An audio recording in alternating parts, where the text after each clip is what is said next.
देखा जाए तो अफगानिस्तान की राजधानी काबुल में आज की डेट में जो भी गिने चुने हिंदू और सिख कम्युनिटी के लोग पीछे रह गए हैं, उनका करता धरता इस दुनिया में और कोई देश नहीं बल्कि भारत ही है। और भारतीय सरकार भी लगातार कोशिश कर रही है कि इन सारे लोगों को किसी भी तरह जल्द से जल्द इवैक्यूएट करके भारत लाया जाए। शुरुआत में आपको याद होगा तो काबुल को तालिबान द्वारा टेक ओवर करने के बाद वहाँ के कई सारे हिंदू और सिख कम्युनिटी के लोग अपनी बहन बेटियों के साथ एक गुरुद्वारे के अंदर शरण लेने चले गए थे और वहां से अपील कर रहे थे कि USA, Canada, Britain, Australia, Bharat या और कोई भी देश उनको वहां से जल्द इवैक्यूएट करे। जिसके कुछ ही दिन के अंदर कई सारे तालिबानी लीडर्स उस गुरुद्वारे में पहुंचे थे और उन्होंने सिख और हिंदू कम्युनिटी के लोगों से वादा किया था कि तालिबान के राज में हिंदू और सिख कम्युनिटी के लोग उनको कोई भी दिक्कत का सामना नहीं करना पड़ेगा, न ही उनसे कोई धर्म बदलने के लिए कहा जाएगा और वो बिल्कुल स्वतंत्र होकर अपने धर्म को प्रैक्टिस कर सकते हैं, मंदिर गुरुद्वारों को खोल सकते हैं। लेकिन तालिबान के ये सारे क्लेम्स और दावे पिछले कल झूठ साबित हुए, जब तालिबानियों ने पिछले कल अफगानिस्तान की राजधानी काबुल में स्थित एक गुरुद्वारे में घुसकर बहुत ही बड़ा उत्पात मचाया। रेफरेंस के लिए आपकी स्क्रीन पर हिंदुस्तान टाइम्स के आर्टिकल का स्क्रीनशॉट है, जिसके मुताबिक पिछले कल तकरीबन 3 बजे के करीब कई सारे आर्म्ड तालिबानी फाइटर्स यानी हथियारों से लैस तालिबानी लड़ाके राजधानी काबुल में स्थित एक गुरुद्वारे में घुसे और वहां पर जमकर तोड़फोड़ की।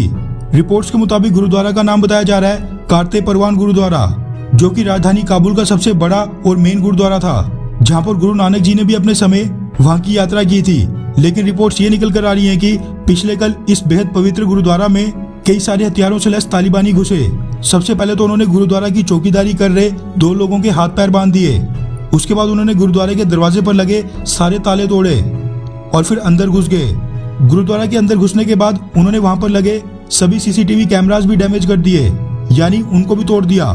जिसके बाद उन्होंने जो गुरुद्वारा का मैनेजमेंट ऑफिस था उसके अंदर वहां पर घुसकर काफी ज्यादा तोड़फोड़ की, वहां की तलाशी ली, ड्रॉवर्स भी खोले और चेक किया कि वहां पर क्या क्या सामान पड़ा हुआ है। सुबह जब 5 बजे मैं ये वीडियो रिकॉर्ड कर रहा हूँ, अभी तक रिपोर्ट्स ये निकल कर आई है कि जो ये 10 से 15 हथियारों से लैस तालिबानी फाइटर्स गुरुद्वारा में घुसे थे, इन्होंने वहां पर बस तोड़फोड़ की है, लेकिन गुरु ग्रंथ साहिब के पवित्र ग्रंथों का कोई भी अपमान नहीं किया है। जिसके बाद अब ये स्पेकुलेशंस लगाई जा रही हैं कि ये तालिबानी फाइटर्स वहां पर लूटपाट के मकसद से आए थे।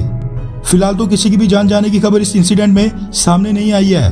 पूरे इंसिडेंट के बाद नई तालिबानी सरकार के इंटेलिजेंस विंग के कई सारे अधिकारी मौके पर पहुंच गए थे और उन्होंने लोकल सिख और हिंदू कम्युनिटी के लोगों को आश्वासन दिया था कि जो भी इस हमले के पीछे तालिबानी होंगे उनको कड़ी सजा दी जाएगी। जिसके बाद अफगानिस्तान की सिख और हिंदू कम्युनिटी ने भारतीय सरकार और नरेंद्र मोदी से अपील करके वहां पर रुके हिंदू और सिख धर्म के लोगों की सिक्योरिटी सुनिश्चित कराने की मांग की है और रिक्वेस्ट की है कि भारतीय सरकार डिप्लोमेटिकली तालिबानी गवर्नमेंट पर प्रेशर डाले। गौर करने वाली बात यह है कि ये इंसिडेंट पिछले कल दिन को 3 बजे के करीब बिल्कुल दिन दिहाड़े हुआ है, जो दर्शाता है कि तालिबानी राज में अफगानिस्तान की सिक्योरिटी सिचुएशन का क्या हाल है। इससे कुछ ही हफ्ते पहले भी तालिबानियों ने काबुल के एक और गुरुद्वारा में निशान साहिब हटवा दिया था।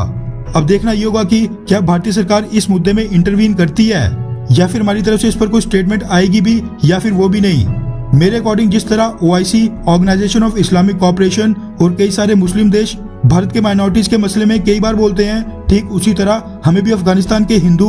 और सिख कम्युनिटी के लोगों की सिक्योरिटी के लिए आवाज उठानी चाहिए। इस पर आपकी क्या राय है, नीचे कमेंट करके जरूर बताएं।